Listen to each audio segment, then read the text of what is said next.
Zoto na lembi komona bapasi ya boye na lembi koloba na tase na biso yo mati pona nino wanga ninga boye pase simbinga motema mama alingi boye lokutana ya mabe mama masumu double Olinga moto zali lisumu te pona nino driblenga boye yormato Baemba balemina koyemba likolo na yo tika enzongo Bapesaka motema ndenge ndini yormao double Komelaka ngata mikolo ya poso mama double Desanga mwa bezelita manaka chwa double Soki opesinga ya lolemu wana na komi nesika na lingaka yo Maria Masane Na bamba na motema na kokate tika na binisa Ladies and gentlemen, I'd like to say hi and welcome to a fresh brand new edition, a special edition, I may say, to the program ASHFORD GARLEY Live. And listen, he has traveled extensively in Europe, America, and parts of Africa. He brings his talent and expertise to the shores of the United States, from Detroit to North Dakota, Philadelphia.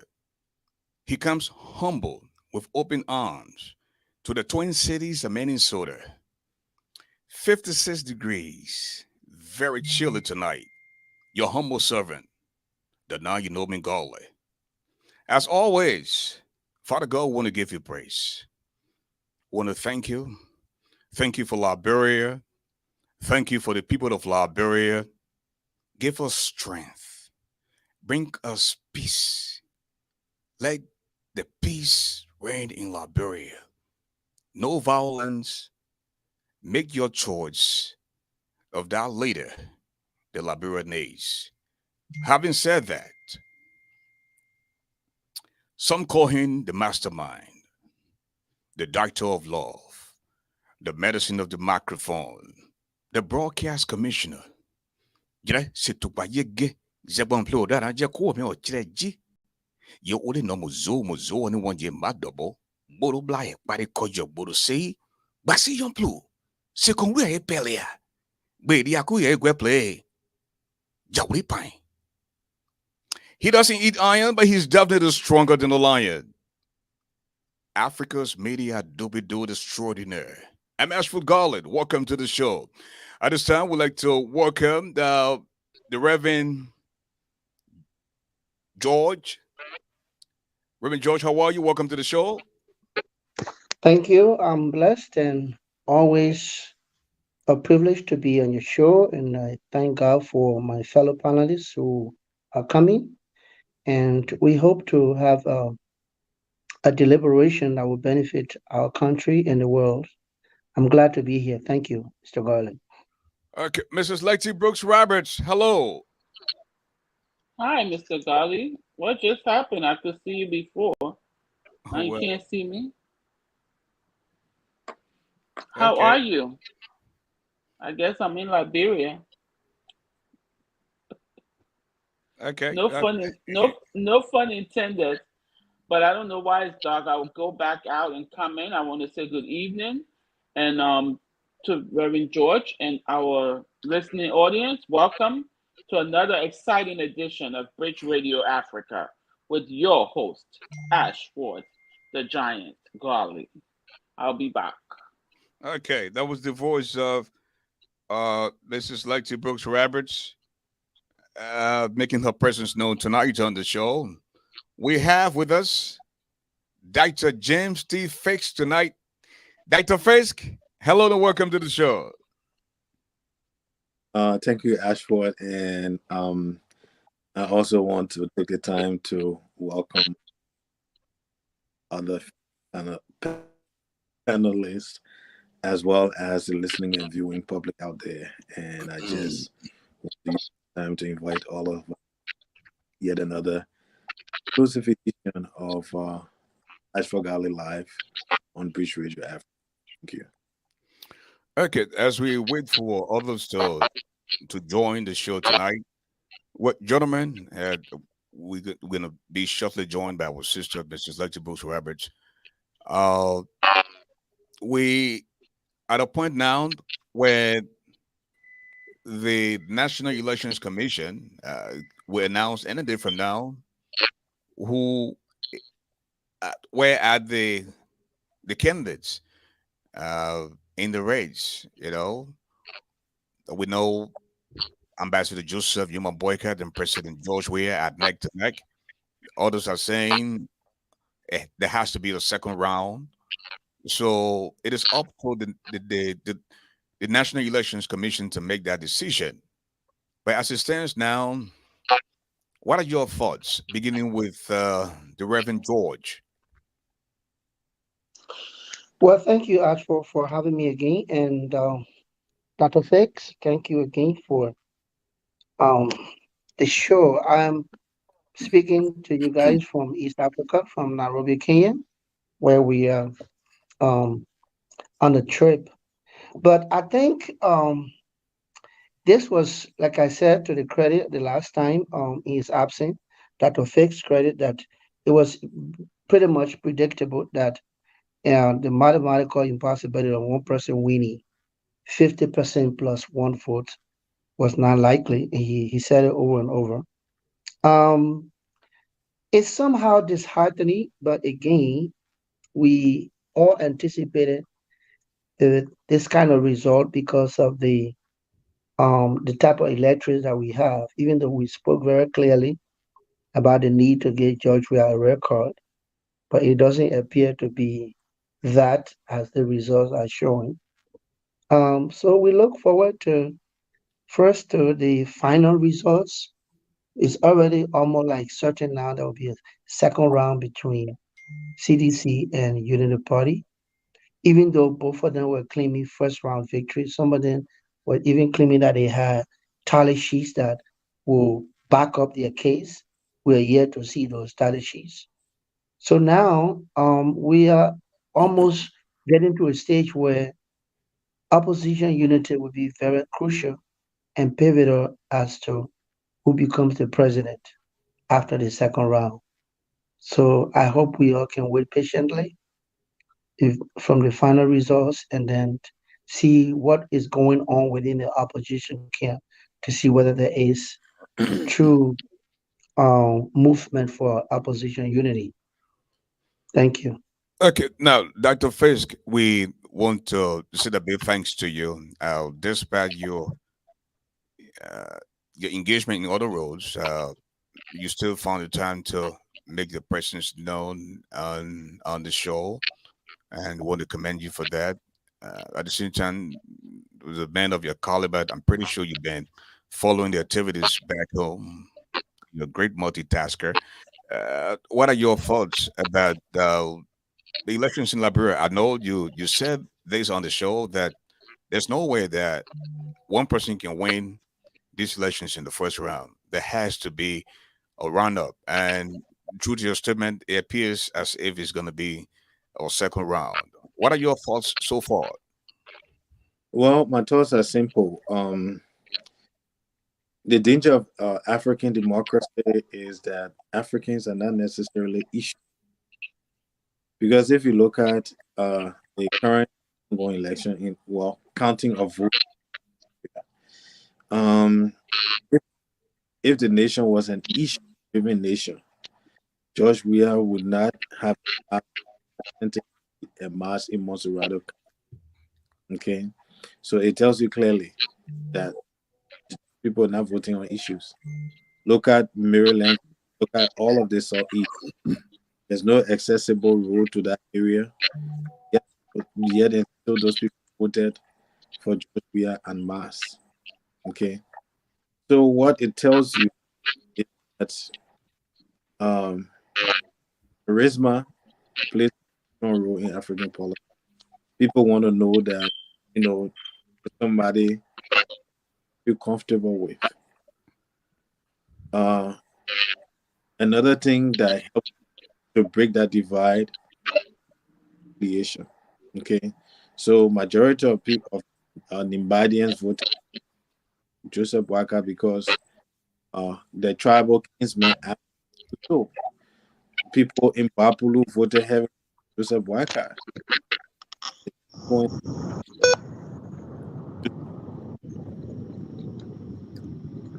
tribal into the tribal thing, and then this other stuff you put them together.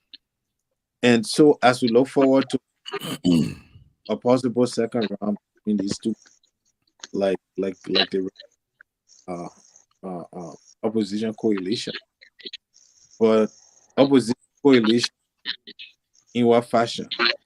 Because people have their winner mentality. The party we won the election, so the other people are just support. But at this point, like at this point, people don't come and put the chips on the table and be and rule and run that country for another state. Thank you.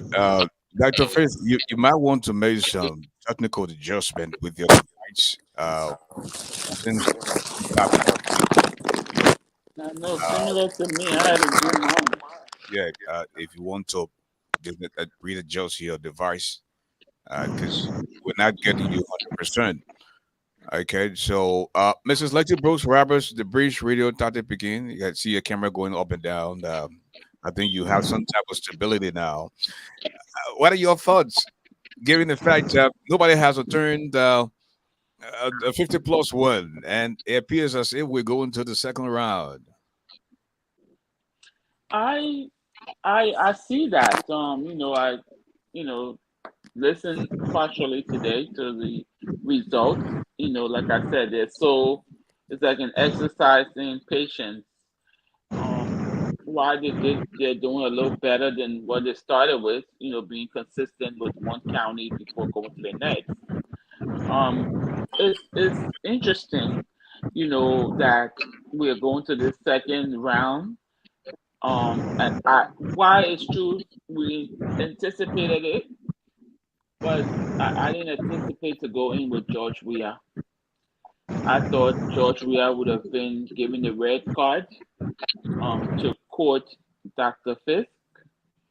We were hoping that it would be two other persons other than him. But there are the powers that be, and so they call the shot. Like we said last night, or some people alluded to, that Reverend George, can you please mute the device? That the face, could you please mute the device until it's your turn? yeah, that it's just not, it just doesn't sound right. That first of all of these votes that went to waste.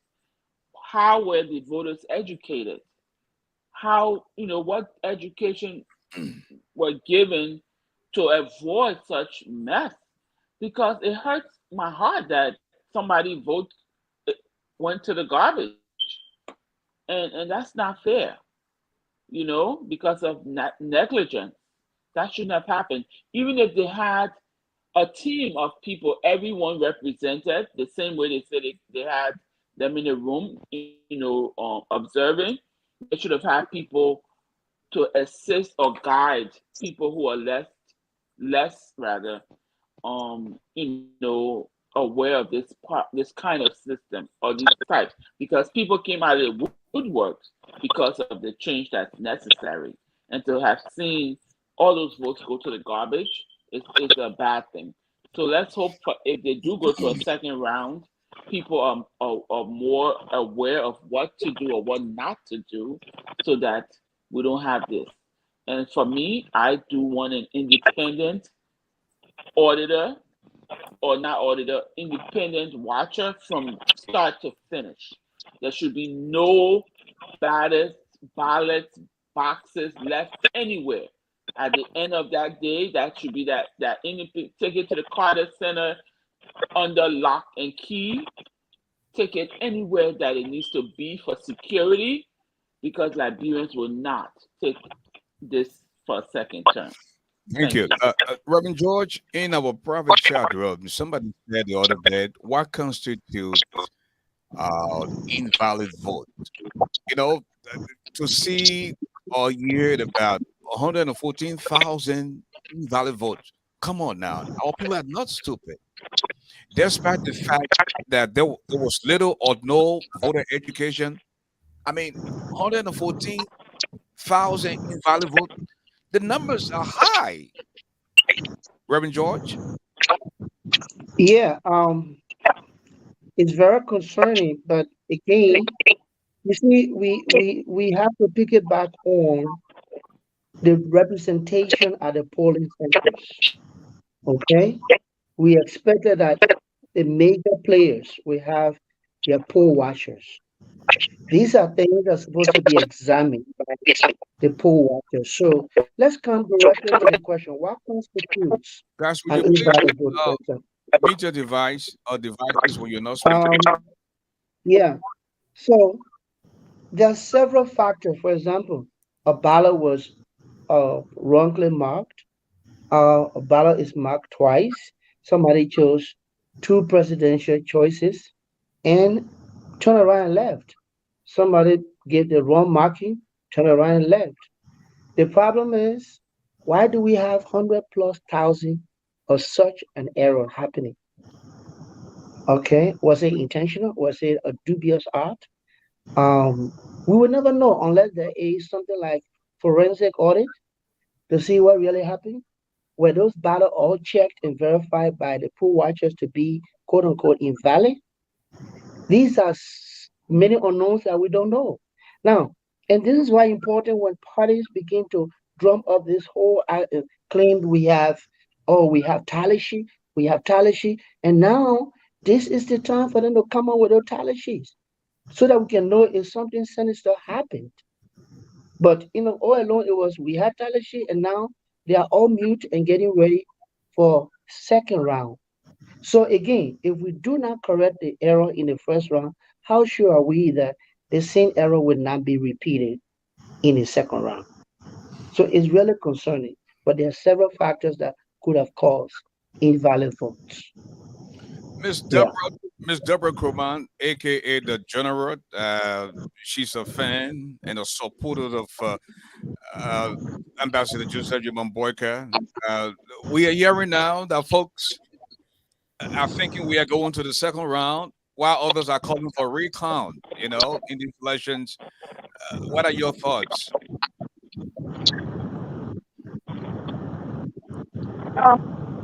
Good evening, everybody. It's a pleasure. I'm sorry. Coming late. You need to make But, some adjustment. We can't hear your audio is terrible. To please make some adjustment. Can you hear me? Do you have another device on? Do you have another device on? Because you are coming in broken. Can you hear me now? We still can't get you clearly. Oh no. Okay, I want to pass on to Reverend Marshall as you make some adjustment to your equipment. Reverend Marshall, welcome to the show. We are hearing second round, and we're also hearing recount. It is left with the National Elections Commission. I'm told by the 25th of October, they would have come to the conclusion as to where we are in terms of these numbers. What are your thoughts? So my thoughts here is that first of all, good evening to everyone watching over the word and to the panelists. This has started with NEC, and that's why they are paid. People should have been trained. People should have been trained about voting. We should have a system in place because, as you know, the illiteracy rate in Liberia is high. So we should have had our people Even those, everyone that's voting, they should have educated them.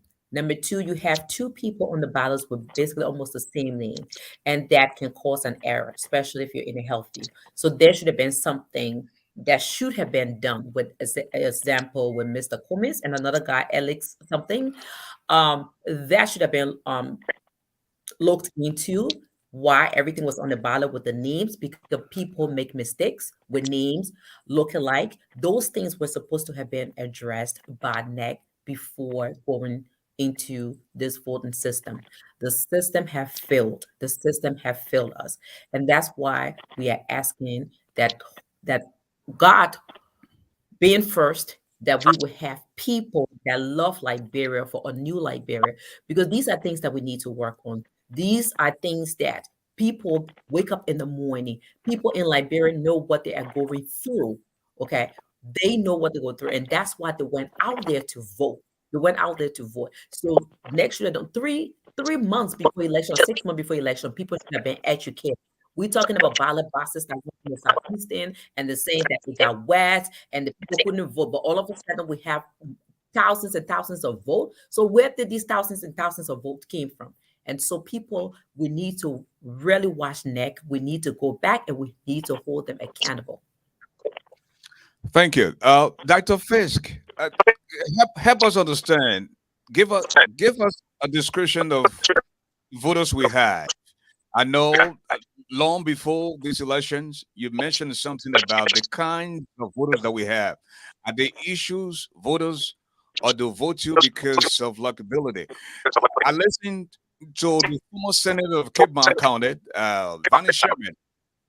He said those that go to vote, Excuse me, Ashford. Somebody need to mute because the audible is those horrible. that go to vote would not vote for you because of what you've done for them. They will vote for you because they like you, and they will also vote for you because they know you. And he said that he was disappointed that the guy who beat him, the guy never said a word when they both served in the Senate. Now there were places in Cape Town where the guy had five more votes than he in the just ended elections, and according to him, he has retired from politics in Liberia. So help us understand in describing the voters that we have in Liberia, Dr. Fisk.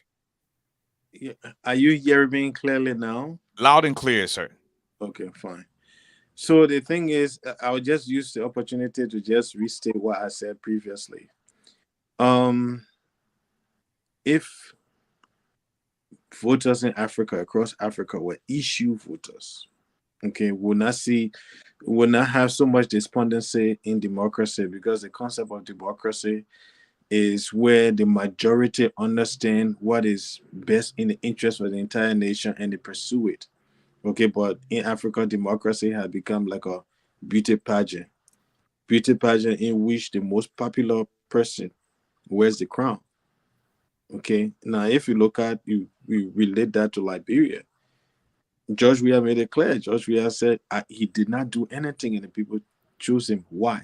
Even up until now, when George Weah supporters talk about him to put his soccer picture up, that's what they do. Okay, so if you discount party politics in Africa, people will vote along party lines, irrespective, not only in Africa, even in the West. People will vote on party line, whether the party doing the right thing or not doing the right thing, they will just vote for the party. So put party line, but in Africa specifically, tribal is very, very entrenched. Okay. So I guess the politics that are coming, is a Congo guy, um, really work well against him, which is why I argue on this show that it's about time people, Liberians, understand that we need to incorporate every single Liberian and subsume every single Liberian under a tribe. So if you have a Congo tribe, then because George Weah is cool, but not only cool people voted for George Weah, Bwaka is from Lofa or whatever. And not only those people, but at least they understand that he's one of us because he has a tribe. So by the time people come up behind you, they're not putting a trial, putting stigma behind you, and then the people resent you. So Cummings, even in Maryland County, was not accepted because why? They saw him as the other. So, and the biggest thing that would have worked in his interest in the absence of these other things that I spoke about, ability to exude charisma. There's a famous video of George Weah and Carrasco and some other people playing Ludo with a bunch of people in the village watching. And George Weah were able to get a number that he desired, and he started running all in the crowd. He did the yay, everybody said yay. You see, these are the kind of spontaneous, because at the end of the day, people don't understand the issues. People vote and go sit down in their hut. So what they remember are those spontaneous moments. So I mean, even though you asked the question, and I'm speaking generally to the issue, talking about charisma, tribe, talking about party, and talking about just natural affiliation, I just want to take this time to say that Cummings people didn't do a good job for him. No, they did not. Because I kept talking that it is important that this guy, even if he needs to contract the services of actors to help him know how to be relatable, he needed to have done it. Because most of the time, if people ask, I talk to people in Liberia, I say, what's the main thing people identify with we are? They say, the man easy to get along with. Okay. So these are the kind of characteristics people needed to have seen in Cummings, even if he had a shortcoming Thank you. with the tribe and all that kind of stuff. So yeah, so those are the issues. Well, the General Deborah Kroma, Liberians are very interesting people. There was some have said now that why are you voting for George Weah? And the person would say, I am voting for George Weah because Ellen came and had 12 years, so I want to give him 12 years too. I mean, something like that. I just won't vote for him because I like the man. It's not what he has done or what he hopes to do for the country. Boy, you don't know boy will vote for you. You kill my mom, you kill my pa. I mean, I said at what point in time we'll come and say, don't put the country first. That people are jobless. There's no safe drinking water. No medical supplies. People are dying prematurely. But you're voting for somebody because you like him or you like her. What are your thoughts? Can you hear me now? I'm afraid we're still having difficulty hearing you, General. So you might please make some type of adjustment. Okay, let us go to Mrs. Lucky. Can you hear me now? We can't hear you, Mrs. Ms. Krugman. Please readjust your equipment. I believe it was is that Reverend George to go or Ms. Roberts? Yes, no, it's me. Okay, go ahead. The question here is people will say, yeah. I'm voting for the man because Ellen went for 12 years, so I want him to go for 12 years too. I'm voting for the man because I just like the man. I am voting for the man because the man already stole enough for the first 6 years. So it will bring somebody new. The person will steal too for the first 6 years, first 6 years before they start to do something. So since the man has stolen enough in the first 6 years, let us put him there. Now you will have time to do some type of development. I mean, that's how I would think. Why that's a sad thing, and it's true. I hope this opportunity that they have, even with all of the rage they came out with, or the tenacity and the zeal they came out with. Now we need to know what was it for? Who was it for? Was it to remove Weah, or was it to put in Mr. Borkai, or was it just to continue the same old? I think that our people are torn. And just as you said, when given great options, they still want to take of the two devils, or the devil and the devil You don't know all that kind of craziness. Reverend George, please You mute know, the device. I don't have it no hurts. sound in where I am. Please mute the device, Reverend George. Okay, thank you. Go ahead, Mrs. Roberts. If I were a candidate, like I stated the other night, I probably would have gone and cried before come out to say anything, because it's just like somebody setting the table for you, expecting you to be here, and then you decide, oh no, I'm just going to sit on the floor and eat from the pot. What? That's what they're trying to do. So, in this case, as we go to the second round, as it appears, we hope that our people really now make a choice. Maybe they were confused. There were too many people to choose from. Blah blah blah. You know, sometimes that can be a little overwhelming as well when you have too many options. So now they have these two people. Let's see what they do. Hopefully they will have, you know, they will stick on the tribalism or their charisma line. But in all fairness, it is they who bear the brunt of the suffering. So you can put all of you know, choose who you want without thinking, go any, mini, money, more. You have to live with what you decide. So as we have come to see these different options, and you have things to face, if you haven't learned, the only people that we should give a pass may be the people from the interior. But anyone who has access to book, a phone, cell phone, has had some education. Thank you. Thank you. Okay, now, Reverend George, as we prepared ourselves to go to the second round, do you think the voters will listen to their leaders? Because uh, despite the Farmington Declaration, we experienced some type of violence, and we saw the field deaths. You know, we saw voter intimidation. It didn't stop the people. The people still came out in the numbers, and they voted the way they did. So going into the second round, uh, the Liberian people have resolved. They are saying, you know what, we are tired. This is what we want. So whether or not the leader speaks, they are going to go in there. Now you have Joseph Boycott and George Ware. Okay, you have this old man and this young boy, and then you have this young boy and this old lady. You know, they are the ones now that are going to be on the ballot. It is left with the Liberian people now to come out and make a decision. Reverend George. Well, before I speak to that, I do like to point out something that I believe shows some type of phenomenon, very strange phenomenon, because I received a list today of most of the representatives that lost their elections.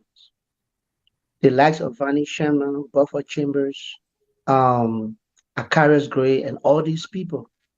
Okay, the question is, You mean lawmakers? Because Van Shima is not a representative. He was not a representative. I know lawmakers, whether, but he was on the list.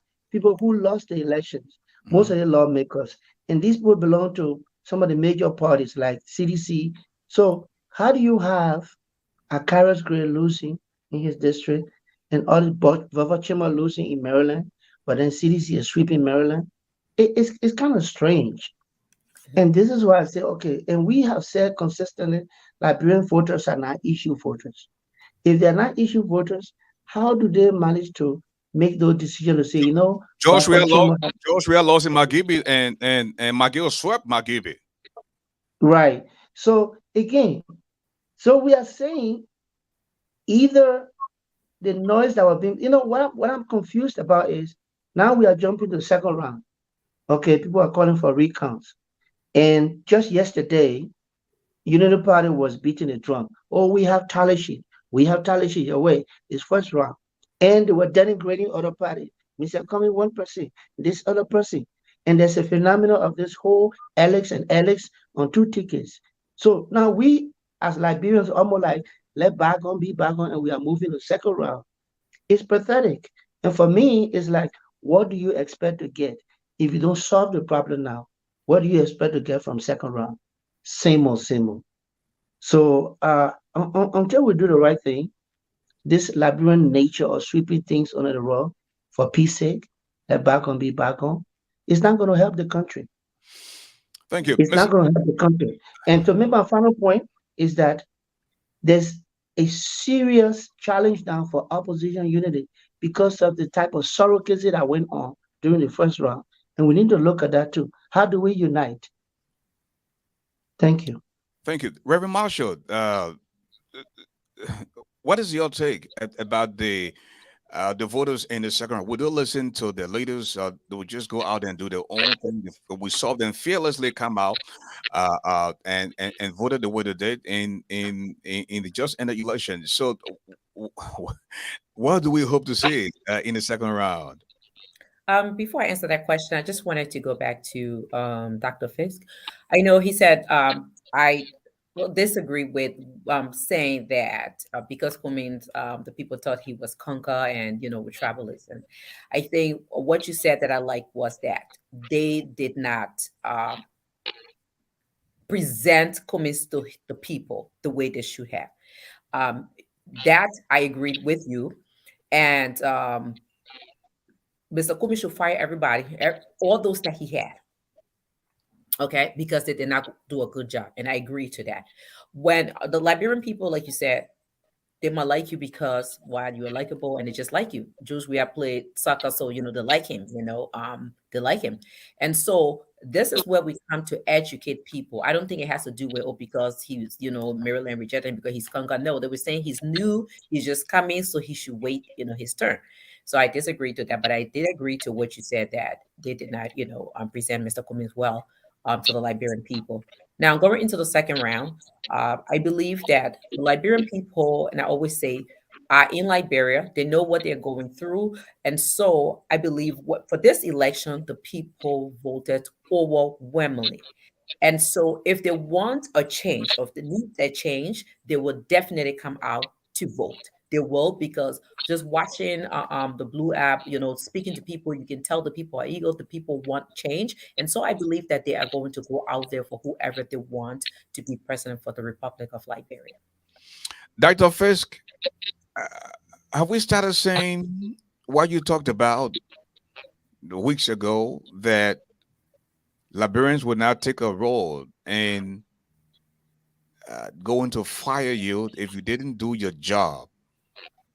Like we're saying now, Akara's grade is out of job. Buffalo's Chambers is also out of work, and Maurice Tuma is out of work. Solomon George from District 7 is out of work. So the Liberian people are beginning to fire these people for lack of performance or recklessness. When you see a guy who is from the slum, grew up in the slum or slipway, the guy that could barely brush his teeth, became representative for 12 years. He gets up, goes to Paris, and gets married, spend in the tune of 90 to 100,000 bucks. He takes on the campus of the University of Liberia and called to have lunch with a student just to disperse a protest. And the people waited until election day and they proved themselves to him. Is that a new trend? Well, before I answer that question, or whether it's a new trend, which it should be, which is why it makes sense. I mean, I'm not a Boaka supporter, but it makes sense to vote Joseph Boaka to power. And the only sense it makes is that even Joseph Boaka himself will understand that if you come and you don't live up to the position, you'll be president, and that's simple. But let's look at, you talk about something that are very significant, and then we just talk about it briefly and let it and allowed it to go. But I think it's a very important discussion, which is the fact that you said 100,000 votes were thrown away because of some error. Okay. Now, to make a determination as to whether you want to discard or something or not, you have to look at the statistical significance of that action you would take. So it's statistically speaking, 100,000 votes in an election of 2 million people was quite relevant and could have shifted the outcome one way or the other. It could possibly have led to a one-round victory. Then what it means is that the idea of a recount makes a whole lot of sense and is something that should be considered very seriously. Okay, so that's number one. Getting back to the issue of the question that you ask, having a presidency for 6 years, having people be lawmakers for 9 years and the rest of it, these are things that need to be put away, because Liberia has a system that cleverly sets the president up as almost like a king, because if you rule for over 10 years, you basically are a king. So there are a lot of things that need to be fixed in that country. Okay. And, I would just wrap up on this one. Even if Liberians elected George Weah or they elected Joseph Boakai, one thing both of these people having power, both of them technically may not be able to hold the presidency beyond 6 years. George Weah because of statutory constitutional limitation, and Joseph Boakai possibly because of his age. Okay, so the best person, the dark horse that's in the wings waiting to be president, okay, is Alexander Cummings.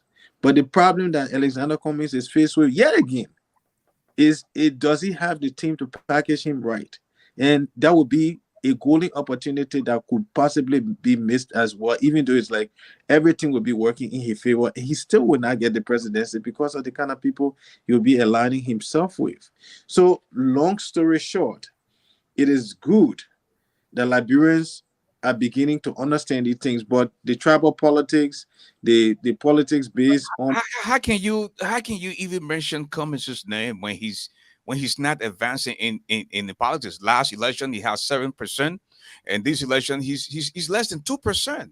So what's the possibility of this guy going to be the next president in these elections? That's the genius of communication. Most of the people that work with Cummings, none of them had the expertise. None, not one single one of them. Okay, let me give you an example of what I'm talking about. There was a Liberian artist, it's called Ajivon.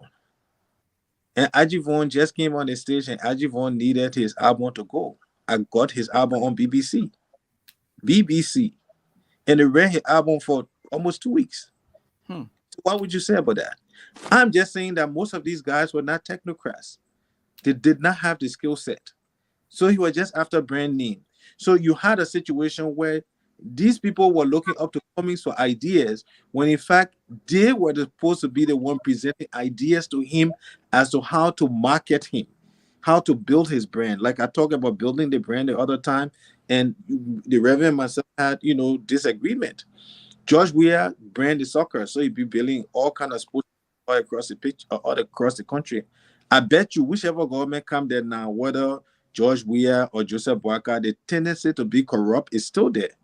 So it is an opportunity, 6 years for Cummings to build his brand and just walk into the market. But that will require getting the right team of people.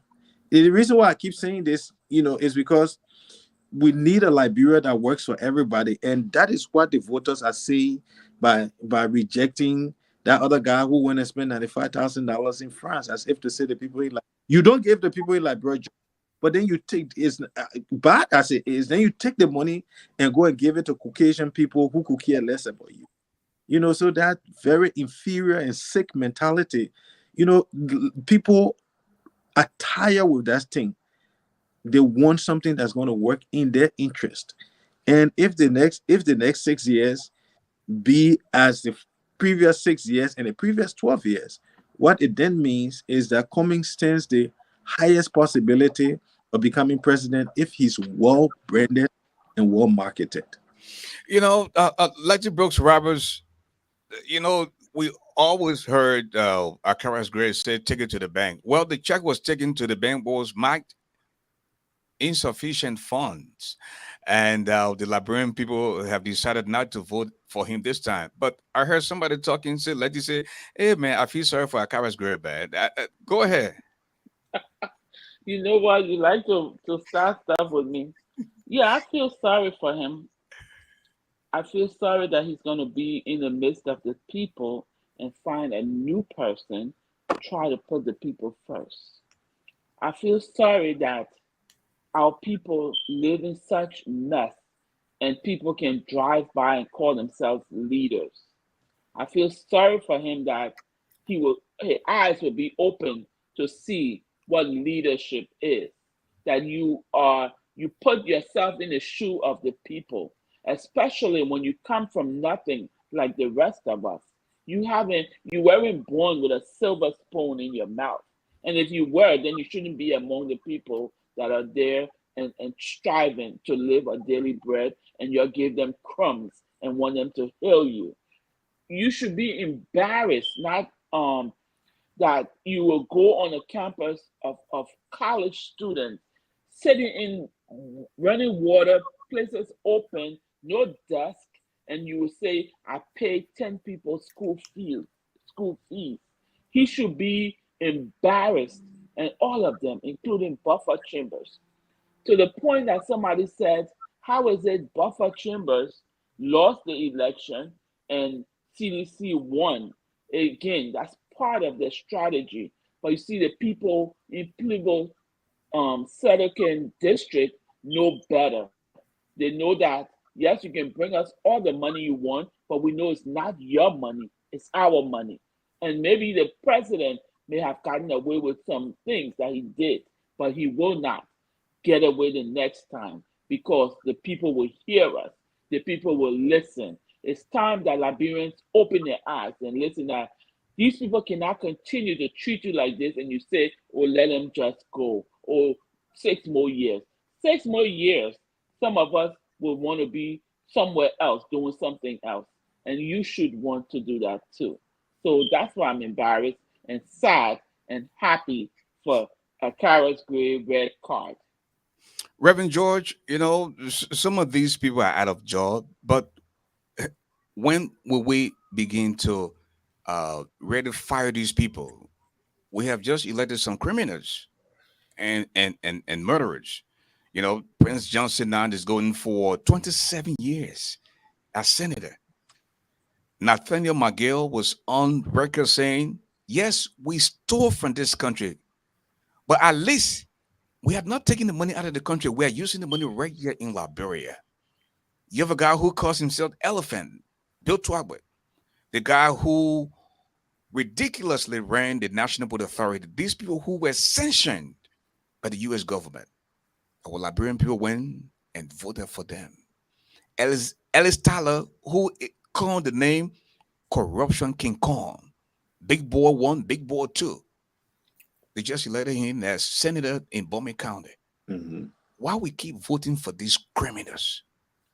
When will our country progress? Reverend George, please unmute your device.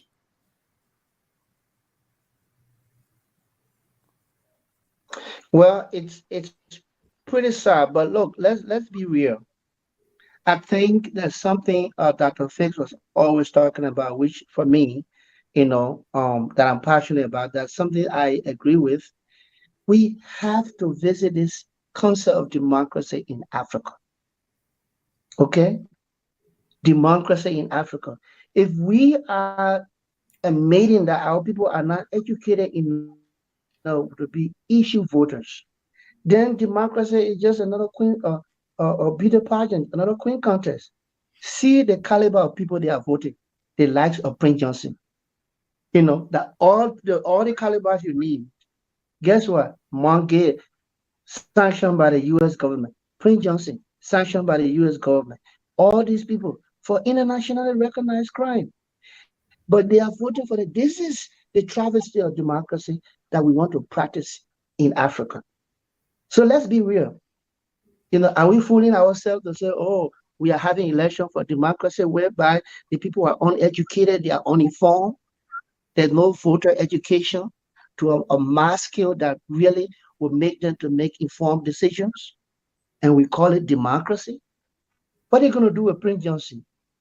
Because he was elected, quote unquote, on democracy. What are you going to do with Margay because he was elected on quote unquote? It's a slap in the face of democracy. And so I agree with that when Dr. Fake says that maybe we are fooling ourselves as Africans to try to just swallow democracy from the West just like that without being very calculated, very analytical. So it is sad, but that's what the Liberian people have. So we can sit around and blame them, but again, it goes back to what type of voter education, civic education program that we have to precede these elections so that we are comfortable that people are going to select leaders based on issues that matter and not just the charisma, not just the last minute handout they receive before the day before election, and they vote. Let me on this. The guy who said today that look, you're blaming us for voting for this people. We're not going to see that again, and it's not going to change our situation. So whatever I eat now, I can vote and turn my back. It's going to be the same old, same old. How do you educate such a person like that to have a paradigm shift? So we have a work to do. Thank you. Miss Marshall, you said Cummins should fire the people that he had around him, and I want you to please further tell us why. And is that one of the reasons why he performed the way he did during these elections? Yeah, indeed it is. As Dr. Fisk had, said earlier, indeed it is. Because if you are going into those elections, and like you said, he came from the US and went to Liberia, you have you have to do, you have to study the feasibility, because they have a parable that if you're in bad time, you have to hang like the bat. And indeed those those people that you're taking to hang around, and trust me, I respect Mr. Cummings. The man is brilliant, but then I begin to set aside to understand his brilliance. If when going into these elections, the people you have around you, just a second, 2017, I was invited to a place that they were telling me Mr. Cummings, and the first question I asked these people: did you guys go into the hinterlands to talk to these people about Mr. Cummings? Nobody did. And they spent so much money that went in vain. Now, this term, the same old thing. 70K when Messi reported there was no investigation to prove, to show that, look, this is what I'm going to do, the standard liability of who did. Everybody's like, oh, okay, this happened, and blame one person, blame a driver. To this day, nobody knows what happened to that money that Mr. Cummings gets. So what I'm saying to you is, instead of being on, like I said to all the parties, I was saying to someone, instead of being on these blue apps and insulting one another, you need to focus on your political leader. Sell your political leader. Sell him, because he came from 2017 and he was in Liberia. So you have to continue to sell. We have a brilliant person like Mariah Carey, all these people. All day, she got a law degree, but you're sitting on Facebook all day, back to back. This is not what you want. We're talking about education in Liberia. These people need to be educated, okay, and go into voting. And this is what has become of what has become. Because guess what? Because the education was not there, because the people were not of interest, Mr. Cummings. And so look, he went from number 7 to I don't know what number he is now. And it's a pity, because he is experienced. He has experience to be able to be in a Liberian province. But here again, like I said, we are at this junction of where our people should be. And education is needed, because if you get some people away and still have the level of Musa ability, and I said it, Musa ability play game. He was between George Weah and between Mr. Cummings. So you have to know who you need to have around you. Okay? And why would you say that? Of course, because the thing with politics is, what are the evidences that the Musa ability is between Weah and Cummings? It's fine with George Weah. Wait till everybody gets the position and you know that he's always been George Weah's friend. He came into this thing to say, okay, yeah, I'm with CPP, but look what happened. He won. And look what happened to Mr. Cummings in his own hometown. What happened when Musa Belete got elected? What was the number for Mr. Cummings in Belete's town? So it doesn't make any sense here to me. It doesn't. And so, like we said, and again, I will say that I will rethink, I will rebrand, I will fire everybody, sit back. And if he really wants to go into 2029, look, let me tell you, Liberian politics and Mr. Reverend Josh, I just said, you said democracy. I don't see democracy in Liberia. I'm not speaking of Africa. I'm speaking of Liberia. I don't see it. It's just a font that, yeah, we have democracy, but it's not. It is not. And so we need to work. And someone said it. Now I believe the people's eyes are opening. Okay. So if or when Joseph Boakai gets into power and he does the same thing, the people will vote. Now the people's eyes are opening. We just got to continue to educate these people. If you're going to put a like of Mr. McGill and all those people back in power, Liberian people need to come to realization. You have a whole group of people and you're voting the same old people into power just because they're taking money. If I was in Liberia and going through what they are going through, definitely I'm going to eat the money and vote for the right person. Definitely going to eat your money. You are not in the voting booth with me, so you can give me all you can. That money is not your money. It's the Liberian people's money. And so definitely I'm going to take that and I'm going to vote who is better for the country. Thank you. Dr. Fisk, again, that boils down to what we have said already. Dr. Reverend Joe, please mute your device. So what we've said already, what has been played? You just heard Ms. Reverend Marshall saying that Cummings is being played because Musa Billiton is friends with George Ware. Somebody just posted that Musa Billiton had 20,000 votes in Nemat, and Cummings had 500 votes, and Musa Billiton is the chairman for the CPP. So what is going on here? He gets elected, and Mr. Cummings has less than 2% of the overall votes in the country. Yeah.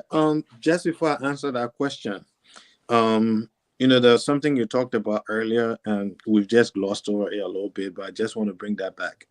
And that is, what is the strategy moving forward? And Dr. Reverend George talked about opposition unity. If Waka wants to win, you see, Liberian people are not stupid people. They may not necessarily be issue voters, but they are not stupid either. They know very well who can do certain things that will benefit the country. If I were Joseph Boakai, I would reach out to Mr. Cummings right now and see whether he can get Cummings to make a public statement of trying to support the government, whether in a role as finance minister to help straighten out the country or something like that. Trust me, these are the things that will give Boakai the popularity, because a lot of people understand that George Weah has not been working in the interest, of the nation. As far as the issue that you asked is concerned, the first person who... Okay, we would wait for him to get that, but okay, he's back. Go ahead. Yeah, the first person to fill Mr. Cummings is Mr. Cummings. Okay? Yeah, and the reason I say this is that he's a very educated person, as a lot of people say. But education has specialization. Okay? People who have law degrees cannot go and perform surgery. They have people who are very versed in communication, branding, selling, and the rest of it. You have multi-billion-dollar companies in the United States of America that do stuff like that. Why can't you reach out to them? Liberia is a small demographic. Those guys who have put that whole country. When Cummings were in that problem with Unity Party, what did Cummings do? Cummings went and got some lawyer that was attached to some institution in the UK, and that thing made big headlines because it just swept everything. Okay, so he needed to have put himself in the position to get regular updates. Okay, Cummings should have known the percentage. Cummings was best suited than any other candidate, given his expertise. How you think Coca-Cola succeeded all over Africa? It had to take some brain work. He had the best capacity to know the percentage of Liberians roughly speaking, who have voted for him. Okay, but because he just left himself open. Most of the time, I used to talk about, someone Cummings supporter account. Oh well, Cummings, you can't force Cummings to do what he's not. I said, but then why he's in the game? You know, somebody just said when you're in bad time, you hang like bad. I mean, it's so absurd. It was ridiculous talking to these people. You know, you tell them, say, why can't you guys get this guy to do something that's going to make him more charismatic? And they say, but Dr. yeah, Fritz, why would you say that? If you had said this 6 years ago, that would have been a different story. Because Cummings borrowed a phrase from Einstein that said that doing the same thing over and over and expecting different result is insanity. So one would have thought Mr. Cummings is no longer a rookie. He has become a professional at these labyrinth politics. you know what it looks like to me is that Mr. Cummings didn't take lesson from the first time. And instead of putting his foot down on the issues, okay, he allowed himself to flow with speculation. And that is why it backfired on him. If you're in a major, any major endeavor, the reason why Cummings succeeded in Coca-Cola was not because he was making guesses, but because he knew the predictive value of the judgments he was making. In other words, he did the calculation, he did the rough work. When all the people then were there sleeping, that's when he was supposed to be up asking the hard questions and making sure that he get the right answers. You see, so all I can say, you know, it's not necessarily a Cummings discussion. You know, it's just like a side issue. But as we go into round two, if Mr. Boyka wants to win an election in Liberia, he better start wishing, because if Tier 1 Gonglo goes to Nima County and speak for Mr. Boyka, you will have a higher number of Nimbadians voting for Boyka in the second round than they did in the first round. If you have Cummings coming out to say, look, let's not put George Weah there, because that's the same thing. I will work with Mr. Boyka until after 6 years, and then we can come in, you know, fight another battle. But for this next 6 years, I will commit to Liberia as finance minister. I even want money from Liberia, but I will do it because my people are suffering. Right there, he's running a campaign already for 6 years from now. But check this, what it does is that it gets people of Monserrado County to understand that if this guy knows the issues, okay, we need him. And if this guy is saying that he's only going to be working for Liberia if he works with Boyka, then we may as well put Boyka there. So people may not necessarily like Boyka, but they may like the fact that Boyka will end up having a good financial management team. So that's what I'm saying. You know, just like Cummings made a lot of mistakes, it's up to Boyka now to start to coalesce all those other people with a powerful message. It's not just about just getting them, but what are they necessarily saying? Thank you. Justice, the Nima will vote overwhelmingly for Joseph Boyka if he adds Tier 1 to that team. Monserrado will. Cummings may not be able to win an election, but because people understand the fact that he's a good financial manager, they may choose Boyka just because of that. You see, so these are the kind of things I'm saying, that it's about time, because there will be a second round, that Boyka put his house in order. Thank you. Reverend George, you know, a little boy from Fairman to the College of West Africa, leaves Liberia, comes to the United States, and worked his tail off to become a vice president of a global empire such as Coca-Cola. It requires hard work. It requires work ethic. So do you buy that after accomplishing what he did, from working all over the world, and people still don't value his leadership? What is going on? What is wrong here? Help us understand. Well, I don't think that Liberian people do not value the type of benefits Mr. Cummings bring to the table. There are two things I know. First, what the Reverend spoke to about the team that managed this whole campaign. Look, we fight, and sometimes we don't want to wash our daily clothes out. But for the sake of the conversation, let's say some things. I was shocked to the few weeks leading to the election, we had an impromptu um, fundraiser for the CPP because of our connection with Mr. Cummings. We were on that fundraiser, and some of the reports that were coming out by enthusiastic Liberian ladies who were spending their own money to sponsor group on the ground. And when the group go to the headquarters just for T-shirt, they were turned around. And the lady reported that. They said, look, what is going on with this campaign? For T-shirt, people are not getting it. And she said, look, some of us were even willing to sponsor this group to spend our own money, but the people come to the office and people are acting cocky, they're not relating to that, and they turn them back. So those things were happening.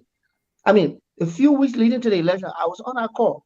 Now, also another factor that I will not beat on Mr. Cummings is this whole Alex factor from another applicant that play out. We are overlooking it now, we are sweeping it under the table.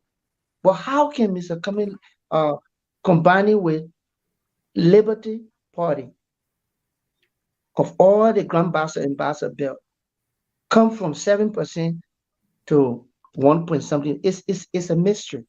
And no one wants to look into this Alex thing that play into the confusion. That's why I'm calling for forensic audit. That being said, though, I will announce on this show, and the Liberian will hear for the first time on this show, that, mark my words, the CPP and other opposition may be more gravitated, unfortunately, to CDC than Unity Party.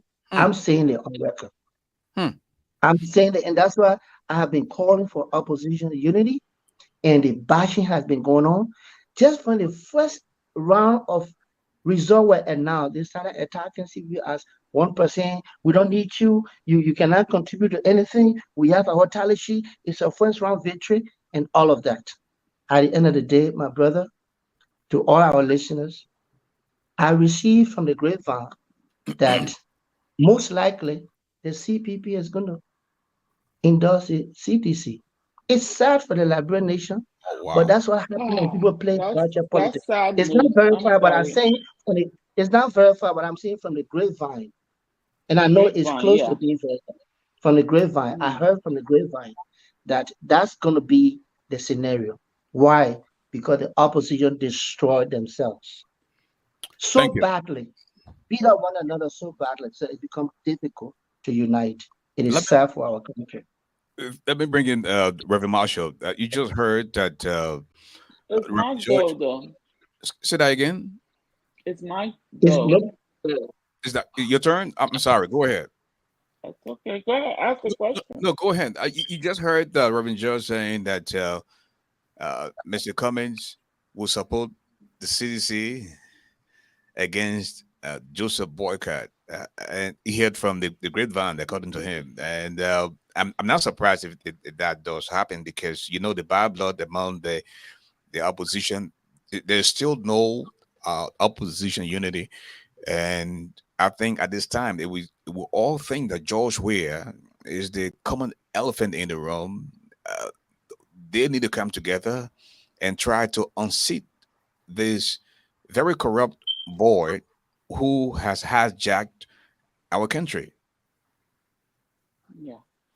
So as I sit in my seat, I'm taking some of this personal. I had the exact same question.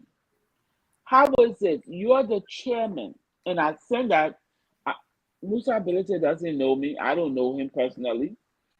But how are you the chairman and the person who you chair doesn't even come close to a percentage, 1 or 2%, and you get 20,000? All along, I'm one of the people that don't like to believe in they say until I see it say. I've heard this. Oh, Musa Belete is an agent. He said this, he said that. And same as Costa. And to hear and to have seen what we see, it's very wicked, for lack of a better word. It's very cruel. It's very deceptive. These people talk about how they they're religious, they believe in this and they believe in that. Look, if you don't like somebody, if you don't like me, I'd rather I know you don't like me, or you don't want me, or you're not a fan of mine, than to deceive me. And to put it back on Mr. Cummings, Dr. Fitz, I disagree. While it's true, he comes with a great level of experience, and there's certain things that he sees and saw. I am in happen to serve in my community, right? And I see stuff, and you still don't want to just say, oh, I saw what you did. You still observe people. You still try to give them the benefit of the doubt, because you don't want to be too fast on accusations. And to the point where people are asking, JNB is not going to get a walk in the park. Hmm. He is almost just the same as this current administration. He says nothing, he does nothing, he just has his surrogates all over the place talking. And to say Mr. Cummings should be the one coming to him and say, oh, I'll be the finance minister for nothing. No. He must walk across the aisle, go to Mr. Cummings, go to Mr. Gungler, go to Moneybar, go whoever he sees something in, Mrs. Beslow, and all of them, in fact, except for Appleton. Go to them and see what he can get out of it. Because all of these people, as we have already heard, are job seekers. They have already started grabbing and holding on to see what they can get. So they deceive our people just to pretend they care, and they do not. Mr. Cummings ran a great campaign in the way he knew how. The one thing I will agree with you upon, he should have gotten some experts from other places. Other than that, those demons call themselves Liberian politicians and experts. They're not experts. At night, they go all under the table, and I will continue to say that they're wicked people that do devilish things in the dark. And in the daytime, they pretend to be strategists. Before I bring in Reverend Marshall, a sister of mine who I consider the big sister, she supports Cummins, and she said to me this afternoon, Ashford, I went to my doctor, and surprisingly, my blood pressure was so high because she was so emotional, going into these elections and the politics, the Liberian politics. She said, I am going to take a back seat now. I can't do this anymore because I can't afford to get on blood pressure medication because of this whole Liberian politics. That some people take this thing a little too far. Uh, Reverend Marshall, now they're saying, Okay. Are you accusing me of taking it too personal? I'm not talking to you. I'm not talking to you. I'm older than you. I said Okay. this lady is considered a big sister. You are my small sister, so I'm not referring to you. And Reverend Marshall, they are saying now that, listen, because of self hate, if I can't get it, you would not get it. So now it is alleged now, folks who find themselves in the opposition would not support JMB going into the second round. It's not like JMB was going to be any better than George Weah. You have a vice president who was there for 12 years and nothing. He did little or nothing. You have government officials in the previous government who themselves were corrupt. High homes paid for abroad, student loan paid for. You have a guy who was finance minister, is now elected senator in Bapolu. Come on, Liberia is not going anywhere. Reverend Marshall. Thank you for that question. And so I heard the Reverend saying, about him hearing that people are not going to vote for UPP. But let me tell you this. I said this to some of my CPP friends and even UPP partisans. Hate, it is not where Liberia needs to be. So if you were saying, the main thing here is not about, it is not Joe Boaka, Leader Cummings.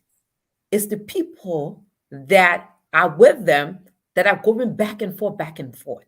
And so we have to understand the same thing we say we have to understand. When you're saying that, oh, I'm not going to support, I'm an opposition, but I'm not going to support UP because X, Y, and Z. Don't forget, you were saying that Mr. Kumi should prepare for 2029. So guess what? This is going to be an ongoing process, because when we get there, or when I get there, or this other person get there, then we're not going to vote for this person because this. Look, we have to come to a place. And that's why I always say, when will Liberia say, let's pick up a new day? Most time you hear people saying, oh, you know what? Those people did it before. It was done during Tottenham time and this time. And so this. So if it was done during Tottenham time, where will you draw the line for a better Liberia? Especially those of us who are in the diaspora, we say we want a better Liberia. So where would a better Liberia start? No one is perfect. The profession that we saw was Jesus Christ. And so it is never late if you can meet the oppositions, or you can meet your enemies and come together for a common goal. And the thing here is, we are all fighting. Oh, especially those of us here. Oh, you know this, the person might not vote. But are we thinking about the Liberian people? Are we thinking? Because we are saying, and this is one of the things when I hear people say, oh, the JMB was vice president, he didn't do anything. But here we have another vice president who is not doing anything. And if you check in America, you have Pence, who was a vice president.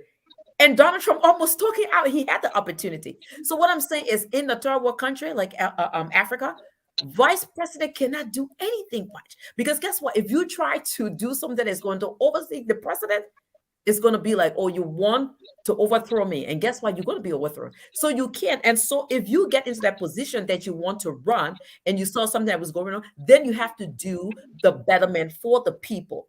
And so we need to start all the bickering and start the hate as, oh, we are going to vote. But yet these were the same oppositions that were saying, talking about Joshua, he's bad, he's this, we need to. Now coming together, you're pushing and hitting one another just because of hate. You're going to leave your people in the middle of this crisis. So what I'm saying to all the Liberians out there, we're talking about a better Liberia. And if you give UP the opportunity, or give Joshua, hold them accountable. But you've been in that 6 years.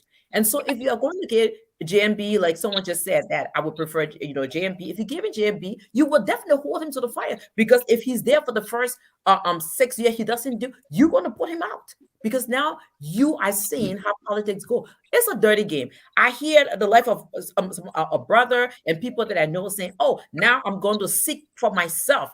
It's about me now. It's not about the people. Politics is about self-interest. Look, if that was the case, we would not have what Mandela did, the life of Thomas Sankara, Martin Luther King, that have us now here, that we can sit as Black people and do almost the same thing that white person is doing. So look, we have to understand, it is not about the people sitting out there and punching one another. These politicians need to get together if they're thinking about better Liberia and the Liberian people in Liberia. Thank you.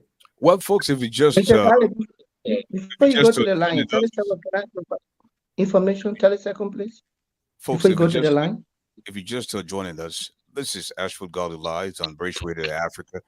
This program comes on Mondays and Tuesdays. Now you see us on Wednesdays because we are concerned about the elections in Liberia.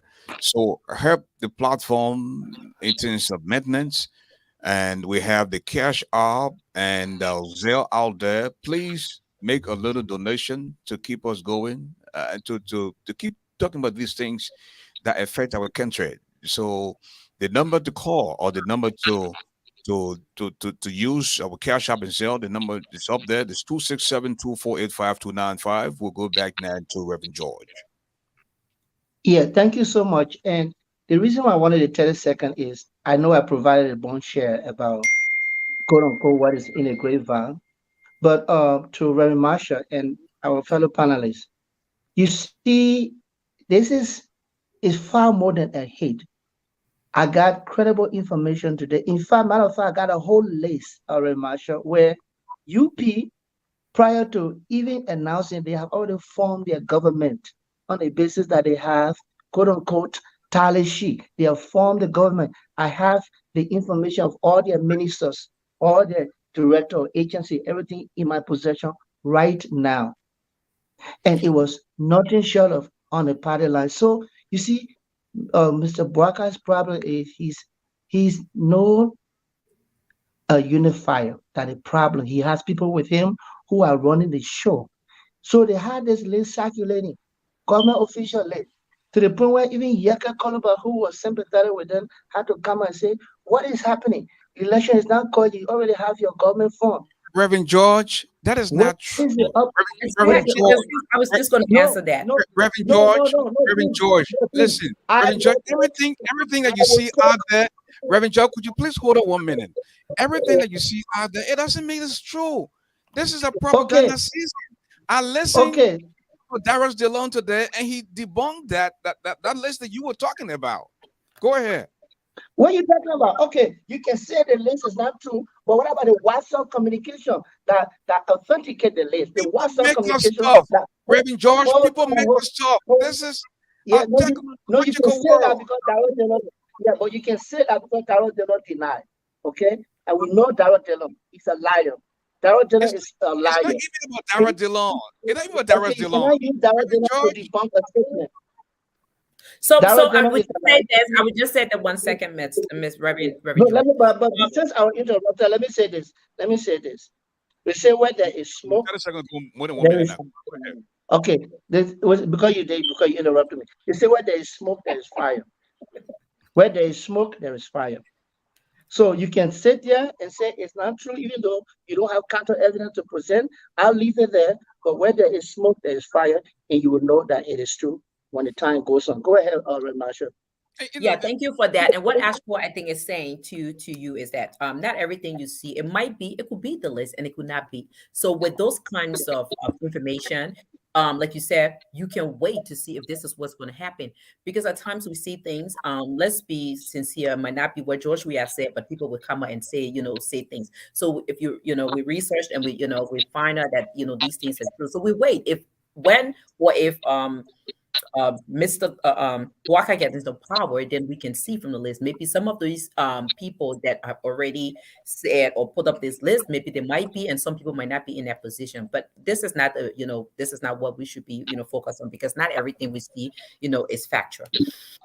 Thank you. I mean, I think we'll bring Dr. Fisk in, and before he comes in, people had all kinds of lists out there about George Weah sleeping with Nettie, all the government officials, wives, and women. I mean, how strong can you be to sleep with all those women? So people just make us stop. They had lists that the men was sleeping with all the women out there. Come on, man. This politics. Man. Dr. me mute my- Fisk. Dr. Fisk, go ahead. So what's the question exactly? Ask Reverend George. No, you the moderator.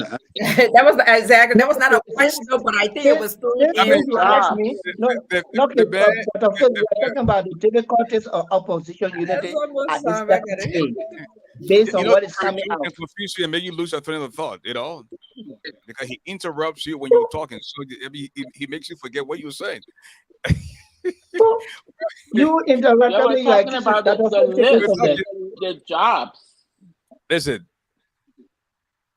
Say that again, Mrs. Roberts.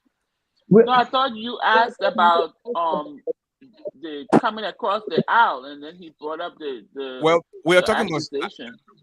Dr. Fix. I said self-hate is something that is playing a serious role in the country.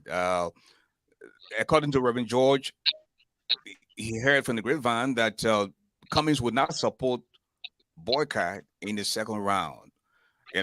And there seems to be no opposition unity. I think that's what we were talking about.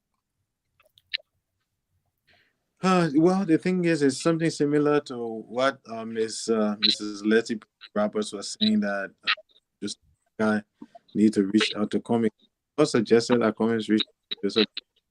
I suggest that Tier 1 Gonglo reach out to Joseph Parker. No, I'm saying that now he's in the driver's seat. The owners, he has more responsibility to reach out to those people, because he will add the number. At the end of the day, if you don't get 50 plus, you can't win. That's the strategy, to get 50 plus one. Mm-hmm. So for 1 second, let's say the rumor is true that Mr. Cummings decided that he was supposed to George. So what it essentially means, it hammers home the point that he was not necessarily an opposition or a political job seeker. And I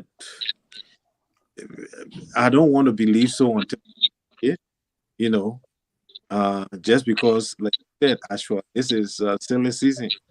People will make a lot of a lot of allegation, and don't have time to investigate these. All all these things do is that they build up negative sentiments so that people will vote against you, or perhaps maybe worst case scenario, not even vote at all. I don't want to give any credence to it unless we can evidence, and I think that's the standard that we set on this show, Of because course. Of I've course. always said that until we can see the issues, we just want to leave them where they are. That's in the speculation box. Okay. So, like I said, Mrs. Roberts, it's up to Mr. Walker to start building a coalition right now, and so that it will become an impressive coalition that Liberians know that they can work with. Because at the end of the day, is about 50 plus one. What do you do to get 50 plus one? That's the game right now. Thank you. And well, folks, I want to say thanks. It's like you ain't see when you go up your rock. You not see when you take a traffic. They baby ain't born yet. They're eyeball big. So Boyka is not president yet. George Weah is also. He also has not won re-election. So I mean, who would believe that kind of list that Boyka is sending out there not forming government? It just doesn't make any sense to me.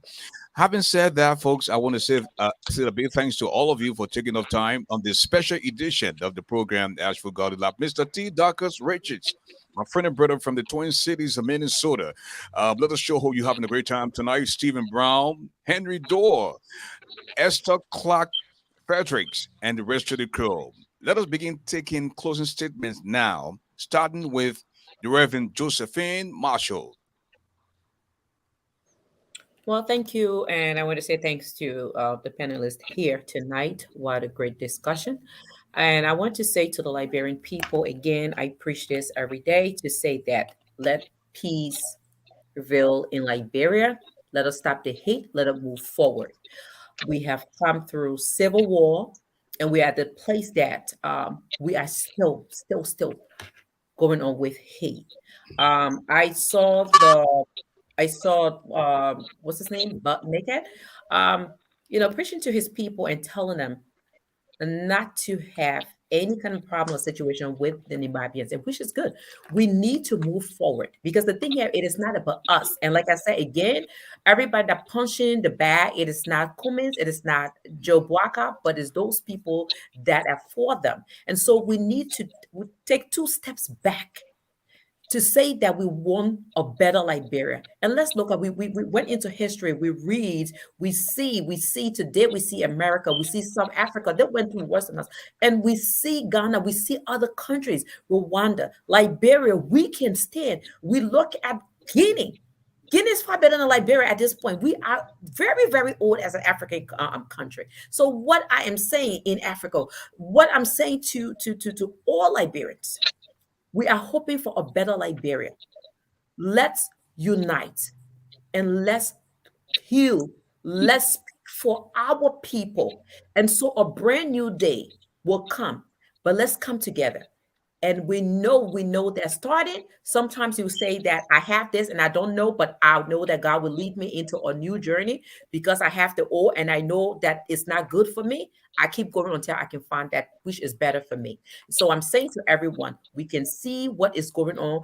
We know that the cheating, we know the corruption. So let's get together. If we're saying that we're going to remove George Weah, the oppositions need to come together and like Dr. Chris said, that this is the time the former vice president need to get all of those other political leaders to vote to come with him to remove George Weah if that's what he wants. Liberia, this is all about you, those of you who are in Liberia, because some of us are in our reliable, relaxed bed here, and we talk about it is all about you. So please vote, right? And we want to say thank you because you went out there to vote for your future, your children's future.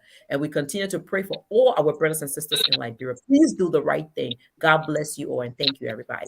The voice of the Reverend Josephine Marshall. And folks, if you just joining us. Please help us maintain the platform. The Zelle and Cash App number is up there, 267-248-5295.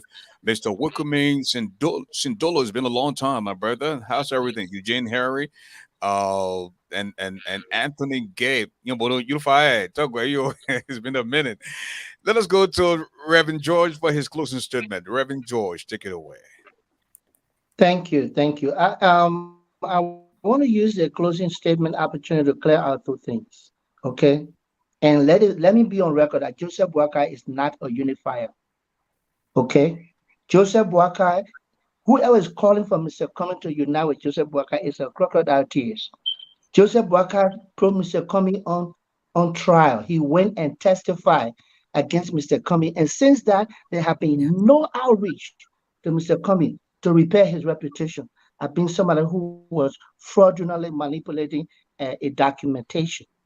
Just no one has reached out to Mr. Boakai from Unity Party after that scenario where Mr. Boakai went as state witness to testify against Mr. Cummings. That's number one.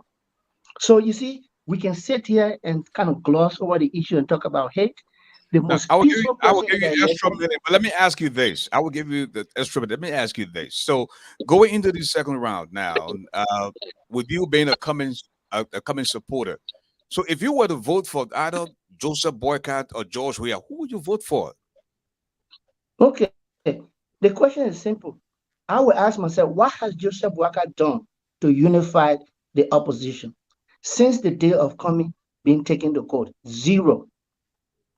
What has Joseph Waka done to bring even those who are aligning with him together back? Mr. Ure, the life of Henry Costa. You can think anything about them. These people also have their own following on the ground. Zero. Mr. Joseph Boakai is not a unifier. So it would make it very difficult for me. Now, we have been crying opposition unity that don't fix it. It is Boakai now in the driver's seat to reach out to these people. But what I'm hearing, oh, yes, come together, let's take joy. We are no, it doesn't happen spontaneously like that. Joseph Braga is not a unifier. So it makes it difficult for opposition unity. And number two point I wanted to make is that when you hear a sitting But you representative didn't answer my of the question, though. Liberian, You said Joseph Boycott is not a unifier, but my question to you, putting country first now, looking at Joseph Boycott and George Weah in the second round, who would you vote for? I will have to think about that because neither one of them represent the country. They are Hmm. all corrupt politicians. Neither Joseph Braga, who slept for 12 years and received Well, $2 million a year. I will leave it as Yeah, you didn't okay, answer my question. So yeah, I continue didn't with. answer the question because I still yet to see. But the point is that point I want to make is this. You have a sitting representative of the Liberian House of Representatives, who also was a staunch supporter of Joseph Boakai, comes out and had a press conference and say the list that is came up with is too premature to come with that list. And you are telling me anybody got that information, you are carrying rumors, unless the representative is also feeding the Liberian people with rumors. So let's be clear here. Just because you didn't hear something doesn't make it a rumor. You have a sitting representative who had a press conference and said, look, and he was a supporter of Joseph Walker. And he said he demanded that thing be retried because we have not won the election yet.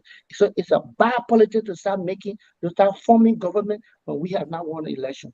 And you are telling me on this show that to quote that representative, you are quoting rumors. But I can And leave that with you and the audience. again, But to there's no say, fact. We don't have the fact no, that Joseph Boycott has begun but forming his government. if I, Reverend George, for the credibility of this platform, I won't allow you to get you saying as if it is a fact. You know?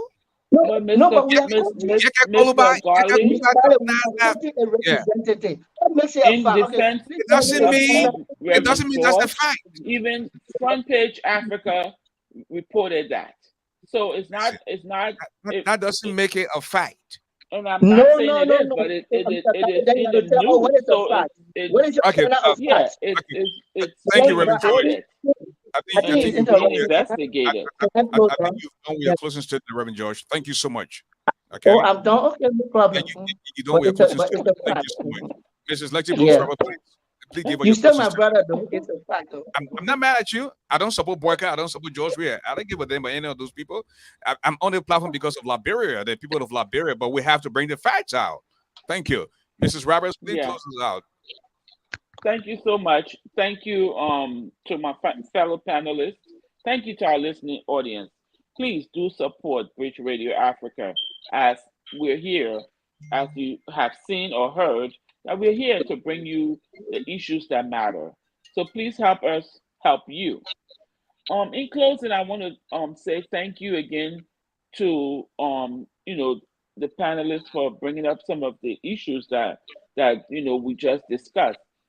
Some of the recommendations that come through are, if we were to go to the runoff, I suggest that the current um, opposition reaches out to all of the players that were in the game, except for those that are playing hide and seek, that crisscrossing carpets and going back and forth. But for the most part, Liberians are the main reason we're talking. So for that, I agree that the opposition should work together if these two were to go in the ring, since we all agree that George Weah needs to lead. By doing that, Mr. Boycott again has to show leadership by coming out and talking to the powers that be.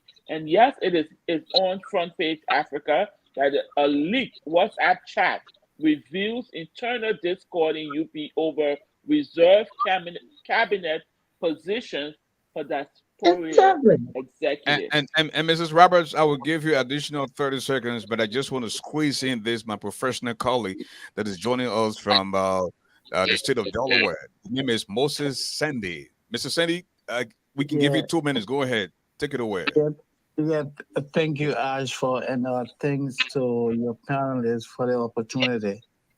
I just want to contribute. The discussion you guys are having is very meaningful, and it has to do with the peace and stability of Liberia. I want to disabuse some of the attributions that have been made by some of the panelists. I think some of those comments come across as being loose. Let's take, for example, one of the panelists is continuously making reference to a list that reportedly emanated from the Unity Party that is going viral on social media. If this panelist is aware of what is happening in Liberia, the Unity Party, the leadership of the Unity Party has spoken to that. It said no such list ever existed. It is a fabrication. So when people come to this kind of platform and continuously propagate falsehood, is so sad. And then, another comment I also want to make, I hear the female panelists refer to Mr. Boaka as not someone who is willing to work to people, well, with other people. He's not reaching out. Let me make this disclaimer. I do not speak for the UP. I'm not a member of the UP, but I religiously follow happenings in Liberia. I don't think Mr. Boaka comes across as the way, the panelist is portraying Mr. Boaka. Look, I'm sorry to interrupt. Just for clarity, there are two females. Just hold on. Just hold on. What is happening now is that where this country has gotten to, it is about the good of Liberia, and people have to put nationalism first. It's not about tribe. It's not about region. Mr. Sandy, it's not about political party. It's about the good of Liberia. Mr. Sandy, would you mind telling us the female who you are talking about? Because there are two females. I think I heard a lady refer to her. Mrs. Ramos. Okay. She continuously made reference to this list, and the UP has already, issued a statement to that, denying that that was happening. Okay, 30 more seconds, Mr. Sandy. Yes, so quickly I was saying that where it's what we consider to be consequential. Either make or break. It has gotten to the critical point. Now you have to compare the two individuals and select the lesser of the two evils. This is not about tribe. It's not about region. Mr. Weah and his bunch of thieves have continuously looted the coffers of Liberia. They cannot afford to give Joe Weah another 6 years.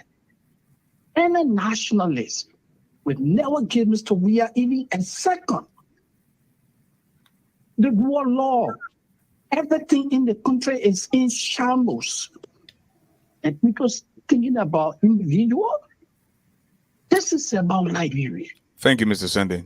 That's how I'd like to end it. Thank you so much. We have to be fair to allow this other person to come in. The telephone number is 267-569-6651. Please tell us your name. Good evening, Mr. Garley. This is Anthony Gay. I'm constrained to call because I thought Mr. Sandy, who is a senior seasoned journalist, will take a journalistic approach to the topic, but I'm constrained to call. He's leaning Boakai, and that is a constitutional right to lean Boakai. But the Liberian people rejected the very Boakai 6 years ago. 6 years ago, he was rejected. If he cannot defeat George Weah, who performed poorly in the past 6 years, something wrong with that picture. This is the reason why Liberian people are the like today, because they don't even know where to go. They end up with the same two individuals again. So, I mean, that list, and I respect your platform, so I will use the word alleged.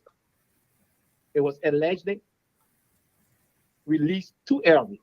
So, if that is the case in politics, they can come out and denounce it anyway. That's politics. And we respect them for denouncing it. But they said they had 97% of the title sheet in their possession. Why they had not challenged NEC? They didn't challenge NEC, but they told us they had 97% of the title sheet in their possession, that they have won the election. These are the kind of things that we need to hold people accountable for. We did not hold them accountable. So I'm just constrained to call that list was original and authentic. However, so they have to denounce it. And they have every right to do so because it is politics. Even if it's me, I will come and stand on that podium and say that list never existed. Period. Thank you. So, Mr. Garley, I respect your platform. You have every right to choose whatever content is. I mean, okay, and you how see, is your choosing. I respect you. Okay, starting with Moses Sandy and you now, Mr. Gay, you always start chipping in onto the Cash App and Zelle because we have to go in here. Still keeping us down. I'll do that. I'll do okay, that right okay. Now we have another caller, the 763 number. Just make sure you have your Cash App and Zelle. 763. The last 4 digits of your number, 2474. Please tell us your name. My name is Harriet Mason from. Okay, welcome to the show. You have 1 minute, please.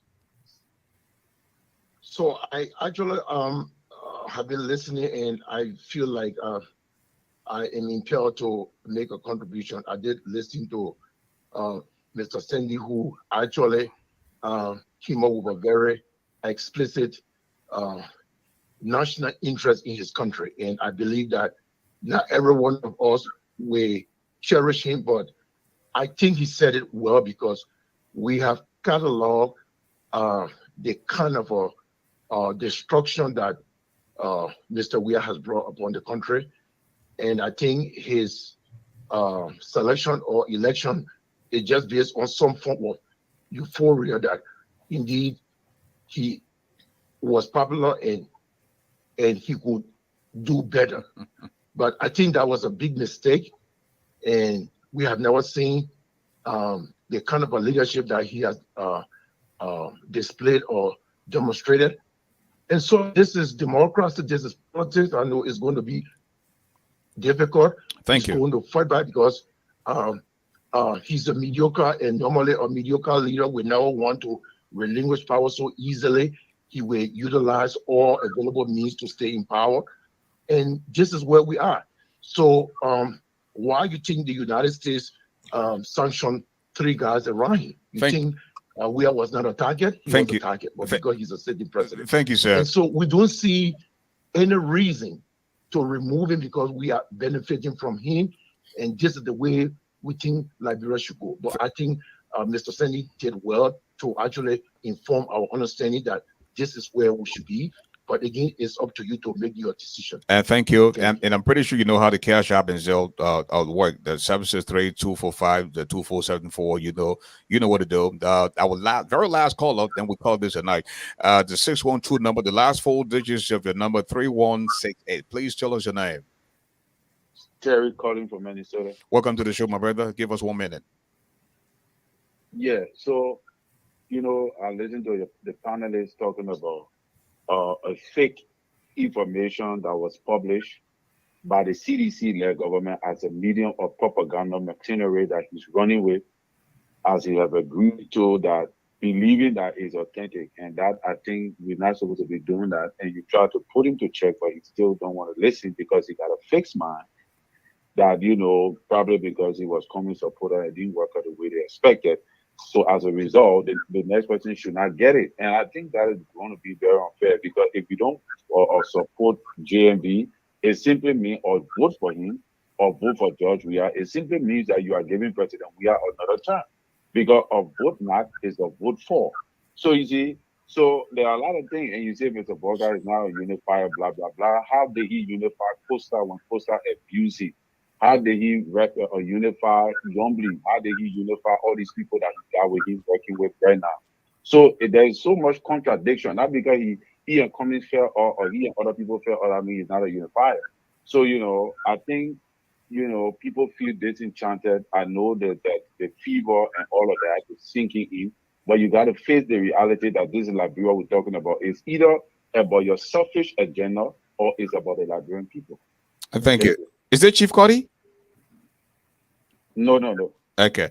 Well, folks, again, that's all the time we have. We interrupted you, Mrs. Brooks, so please give us 1 minute to close out, and then we'll end with Dr. Fisk. Yes, thank you, Mr. Garley, and thank you for the callers. Thank you, Mr. Senvi. No, I did not say anything about him being a unifier. I didn't use that word or those words. However, what I did say, he must, as the person that may be facing off with the current president, he has to be the one to reach out and make sure he gets these people, gets the former candidate on board. But why it is true that they may have debunked that list, but it is news because there was a list passed. We don't know who passed it and how it was passed. That happened even when Ellen Johnson, when George Weah took over. He had a list, a prospective list. Doesn't mean it'll be exact, or those are the people that will come out, but it's in the news. So you can't say that we are propagandists. No, I'm not, because I'm reading most of the news that I read on Liberia. If I don't watch it on Facebook Live from one of these credible reporting, I read it on Front Page Africa. In fact, I went to the Washington Post. They don't even carry our news because our news is messy. They carry news that people I can't even account for why they don't carry our news. But it's appalling because that's all we do is bicker, and fight among ourselves for positions and leave the little people just crying out for themselves. So Liberia is all we have. Liberia first. And the people that want to lead Liberia, they must take the first step in unifying by speaking to the people of Liberia. And don't expect us to be the one to unify Liberia. Thank you, Mrs. Marshall. Sorry, Mrs. Thank you, Mrs. Brooks. Well, let's bring in Dr. Faith. I'm just laughing at some of these comments. That's what the reference. I wanted to get Miss Marshall attention because I seen her doing something that's on her phone. I just want to. Yeah, I'm not doing anything on my phone. Don't even go there. You made a mistake, just admit. That's what we talk about. Yeah, I have proof that you're doing something, Miss Marshall. No, I'm sorry. That's your face. Yeah. So I will end today by saying this. Incumbency, especially in Africa, is almost an insurmountable. Okay.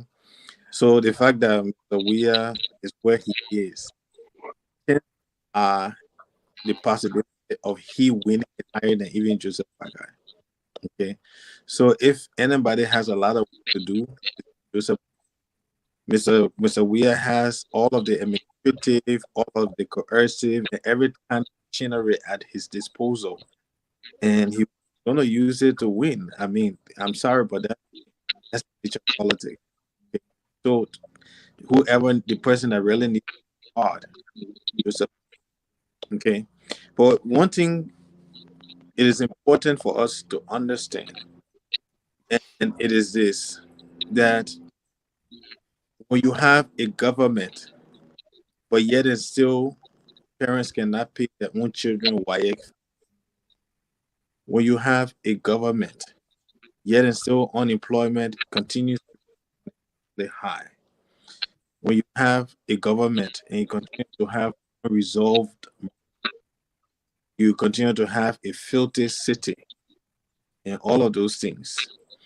And what it means is that for the sake of the people, people got to play politics more maturely, okay, and be able to step up in the interest of, okay, putting the petty squabbles. And I say this to say, why is it that the first round is over and all the people falling by the wayside? Why is it NEC cannot have whereby after the first round of elections, people wait so that the nation know exactly who they're voting for and understand the issues? That's never going to happen. But these things are systems that can be set in place if you have a good government. Okay.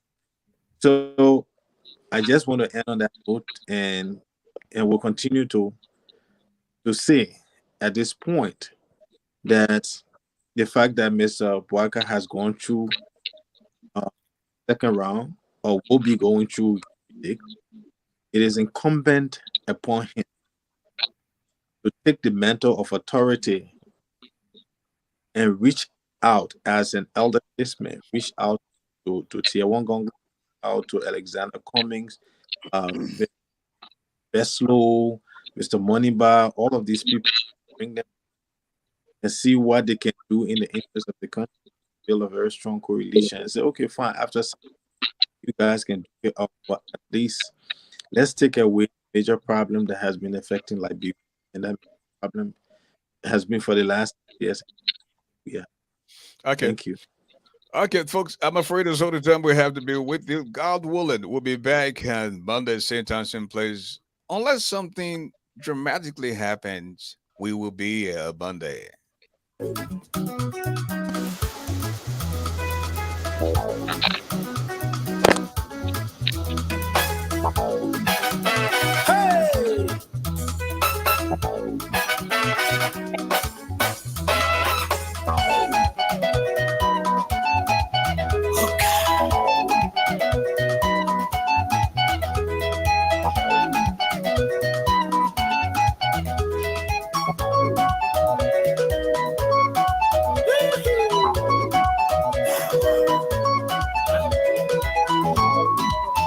You know, tough times don't last. Tough people do. That the heart of a man is never known until he rises, because there's no second chance to make that first impression, according to the wise man. What people think about you, that the possibility of your dream is none of your business. Let them worry about it. You know, and an old African proverb, you know, if there's no enemy within, the enemy outside can do us no harm. Yours truly, he doesn't eat iron, but he's definitely stronger than a lion. Africa's media doobie doo destroy the nerd. I'm ASHFORD GARLEY. Have a great night.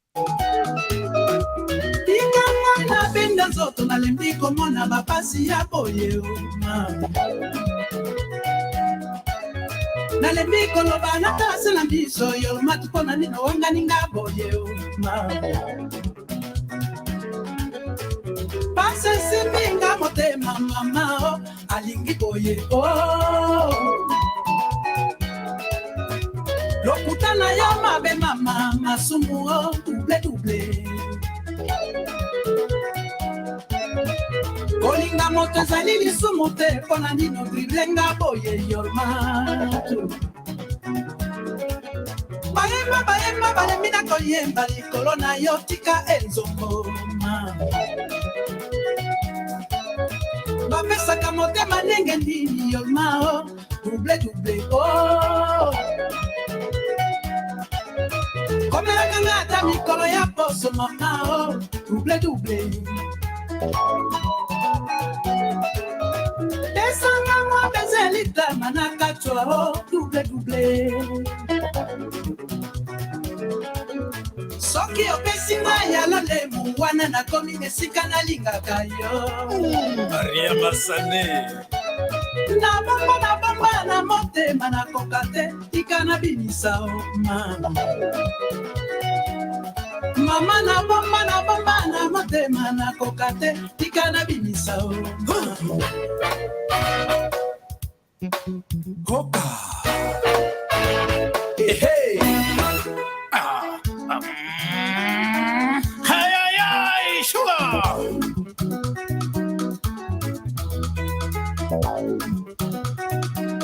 L'ingénieur Tumba Kinkela.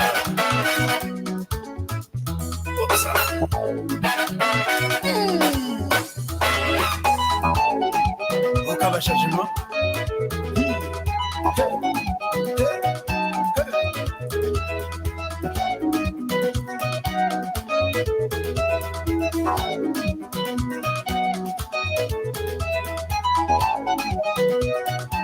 Oh, musique guitare.